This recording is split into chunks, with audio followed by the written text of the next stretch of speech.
अब यस्तो राजावादी भनेका बुढाखाडा छन् होइन, पुराना सोच भएका छन्। पुरानो सोच र नयाँ सोच मिल्दैन है।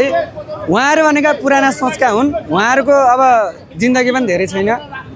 धेरै जिन्दगी बाँच्यो भनेको त हामी हो, देश बनाउने हामीले हो। हाम्रा भावी पुस्ता सन्तानहरूले देशमा गरी खाउन् भन्ने हाम्रो योजना अनुसार हामीले आन्दोलन गऱ्यौँ। देशमा भ्रष्टाचारको अन्त्य होस्, सुशासन लागू होस्। अनि हाम्रो माग चाहिँ पहिलो माग चाहिँ आन्दोलन पश्चात चाहिँ संविधान संशोधनको माग थियो।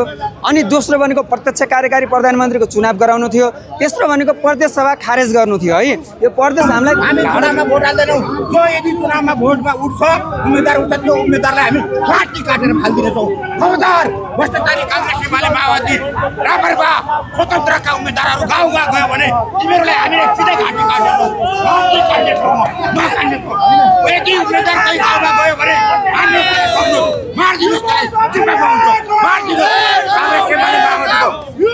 काङ्ग्रेस एमाले माओवादीको नेताहरू समाज चाहिँ विदेशीहरू दक्षिण भारतमा गएर तपाईँको थाहा विस्तारमा गएर चाहिँ पश्चिममा गएर रोका चाहिँ डल्लर खाएर आज नेपालमाथि साङ्घातिक आक्रमणहरू गराएर मार्ने र मराउने काम गराएर अनि यिनीहरूलाई आज ठुल्ठुला कड गरेर राज्यमा विनाश गर्नेहरूको विरुद्धमा राज संस्था उनीहरूको लागि गाँडो भएको थियो। तर राजा यदि नहुने भने देश रहन नसक्ने अवस्था भएको हुनाले सम्पूर्ण 3 करोड जनताको माग भनेको राजा स्थापित हुनुपर्छ। अभिलेखको रूपमा भारतीय सरकारले गाली विक्रम साधेको अब गद्दी आवरण हुनुपर्छ र अब छिटो हुन्छ, यसमा कुनै सन्देह छैन। हाम्रो राजा हाम्रो देश, हाम्रो भाषा हाम्रो देश, हाम्रो राजा हाम्रो देश। भ्रष्टाचारीलाई कारवाही गर, भ्रष्टाचारीलाई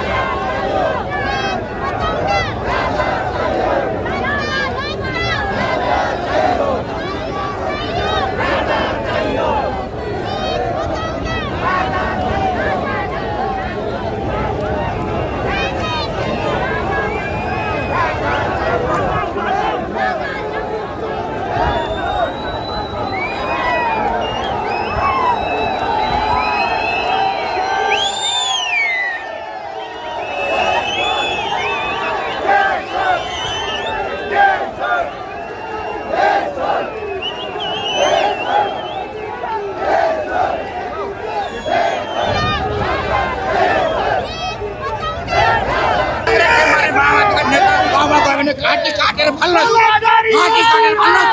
स्वतन्त्र रवि रामेछाने टिम गयो भने काट्नुहोस्, बालनको टिम गयो भने काट्नुहोस्। सब चोर भ्रष्टाचार यिनीहरू चोर तस्करुन्। यिनीहरू चुनावमा गाउँमा गयो भने यिनीहरूको घाँटी काट्नुहोस्, घाँटी काटिदिनुहोस् भन्ने काम छ।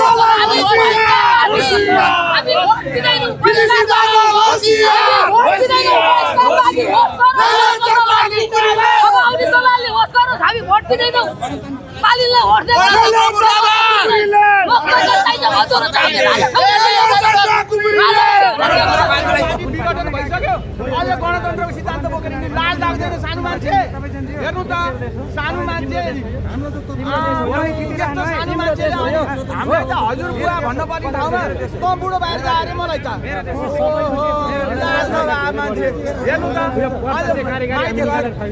बुढो बाहिर जाएर सानो मान्छे भन्दैमा बोले 12 वर्ष गइसक्यो आर्यघाटमा गएको गणतन्त्र आज सपोर्ट लिएर बोल्ने अनि सानो मान्छेलाई इज्जत गरेर भनेको प्रदेश सभा खारेज गर्नु थियो है। यो प्रदेश हामीलाई गाह्रो भएको छ कि यो प्रदेशमा अरबौं बजेट गएको छ। त्यो अरबौंको बजेटले हाम्रो देशमा हस्पिटल निर्माण हुन्थ्यो, स्कुल निर्माण हुन्थ्यो, सडकहरू निर्माण हुन्थ्यो होइन। ती सबै निर्माण गर्न त्यो बजेटले हाम्रो देशमा लागू हुन्थ्यो नि त। त्यसैले प्रदेश सभा खारेज होइन। अनि त्यसपछि हाम्रो प्रत्यक्ष कार्यकारी प्रधानमन्त्रीको चुनाव हामीलाई चाहिएको थियो। तर हाम्रो यो बुढी आमाको सरकारले चाहिँ अहिले पहिलाकै चुनावलाई फेरि प्राथमिकता दिँदै त्यही चुनावको रट्टान गर्दै हिँड्नु भएको छ। त्यसको हामी विरोधमा चाहिँ हामीले यहाँ प्रदर्शन गरिरहेका छौँ। हाम्रो डाक्टर निकोलस भुसाल हुनुहुन्छ, उहाँले पनि त्यही माग राखेर जेनजीको माग भनेको कुनै राजावादी राजा ल्याउने राजा फर्काउने होइन। उहाँहरूको बकमफुसे त्यो उफ्रिरहनु भएको छ होइन। पानीमा माछा मारे चाहिँ धमिलो पानीमा माछा मारे चाहिँ उहाँहरूले त्यही धमिलो पानीमा राजा खोज्न आउनुभएको, तर त्यो राजाको राज संस्थाको हामीलाई चाहिएको होइन। किन भन्नुहुन्छ भने बोल्न सक्नु भएन नि उहाँहरूले तपाईँको बारेमा त्यो यस्तो उहाँहरूले राख्नु भएको छ नि कुरो त मभन्दा बोल्न सक्नु भएन होइन, म बोल्न नसकेको होइन, मभन्दा एजको हुनुहुन्छ उहाँहरू, मैले उहाँहरूलाई सम्मान गर्नुपर्छ होइन। उहाँसँग भनाभन गरेर उहाँसँग झगडा गरेर हुने केही होइन। उहाँ भनेका पुरानो पुस्ताका हुनुहुन्छ, उहाँहरूको सोच पनि पुरानो छ, त्यसैले उहाँसँग म धेरै विवाद गर्न चाहिएन, त्यही भएर आफै हटे। मेरो सोच भनेको हाम्रो जेनजीको माग भनेको राजावादी होइन, कोही पनि नझुकिनु होला। हाम्रो माग भनेको संविधान संशोधन, प्रत्यक्ष कार्यकारी प्रधानमन्त्री अनि प्रदेश सभा खारेज थियो, तर अहिले चुनाव म्यान्डेट राखेर जुन सरकार अगाडि बढिरहेको छ त्यसको हामी विरोधमा छौँ। अनि अर्को कुरा, भ्रष्टाचारलाई नियन्त्रण गर्न बनेको सरकारले मिडियामा छ्यापछ्याप्ती भ्रष्टाचारको मुखुटा देखिँदै पनि शेरबहादुर देउवाको घरमा त्यत्रो पैसाको नोट जल्दै पनि अनि प्रचण्डले आफ्नो छिमेकीको घरमा पैसा राखिन्छ, हामीले करोडौँ अरबौँ पैसा राखिन्छ भनेको त्यो क्लिप पनि छ। त्यसको आधारमा पक्राउ गर्न नसक्ने यो नालायक सरकारले राजीनामा दिनै पर्छ भन्ने हामीले माग उठाउँदै आएका छौँ। यदि तपाईँले काम गर्न सक्नुहुन्छ भने गर्नुहोस्, हामीले स्वागत गर्छौँ, हामीले हजुरलाई प्रोत्साहन गर्छौँ, तर तपाईँले सक्नु न। तर यहाँ त तपाईँहरू जेनजी आन्दोलन भनेर तपाईँहरू अहिले सरकारको जुन अहिले कार्यप्रति तपाईँहरू एकदमै रुष्ट भएर यहाँ कार्यक्रम गरिराख्नु भएको छ, तर यो कार्यक्रममा जेनजीलाई साथ दिन जेनजी भन्दा त राजावादी धेरै आएको रहेछ नि त, के भन्नुहुन्छ? यस्तो राजावादी यहाँ आफ्नो स्वार्थका लागि आएन होइन। जेनजीको रगतमा टेकेर होली खेल्ने यहाँ धेरै छन्, हेर्नुहोस् है। यो पार्टीका झोलेहरू पनि आछन् जेनजीको भन्दै होइन। यहाँ जेनजीको आन्दोलनमा घुसपेट गर्ने, जेनजीको रगतमा धेरै होली खेल्नेहरू धेरै छन्, तीमध्ये राजावादीहरू पनि पर्छन् है। त्यसैले म के भन्न चाहन्छु भन्दाखेरि राजावादी सोच भएकाले आफ्नो घरमा लगेर राखुन् राजा, उहाँलाई निर्मल निवासमा गएर स्वागत गरून्, उहाँको दास बनेर बसुन्, हामीलाई कुनै आपत्ति छैन।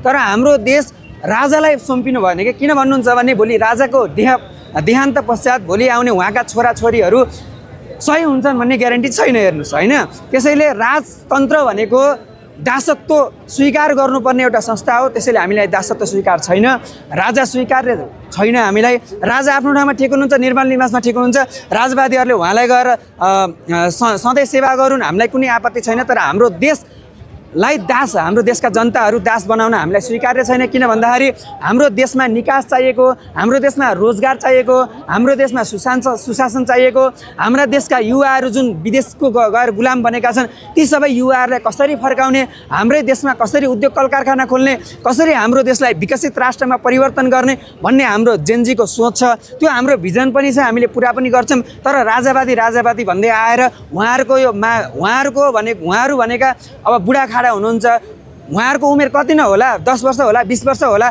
त्यसपछि त उहाँहरूको यहाँ धरतीमा बास नहोला, सायद बास हुने भनेको त हामी जस्ता पुस्ताको होइन, हामीले नै देश निर्माण गर्ने हो नि, हो कि नै भन्नुहोस् त। तर तपाईँहरू आज यहाँ जेनजी त निकै कम देखिनु भयो उहाँहरूको आन्दोलनमा। यस्तो हो जेनजी पनि होइन धेरै स्वार्थमा हिँडिरहेका छन्, राजनीति गर्दै हिँडेका छन्, पार्टी खोल्दै हिँडेका छन्। म पार्टी खोला हो, जेनजीले पार्टी खोला हो नखोला भन्दिनँ, तर हाम्रो माग चाहिँ पहिला मागलाई ध्यान दियो के का लागि ती बालबालिकाहरूले रगत बगाएका थिए, के का लागि शहीद भएका थिए, त्यसको मर्म बुझेर अगाडि बढाउन। अनि बालेन शाह, रवि लामिछाने, कुलमान घिसिङ सबै मिलेका छन्, मिल्नुपर्छ राम्रो, तर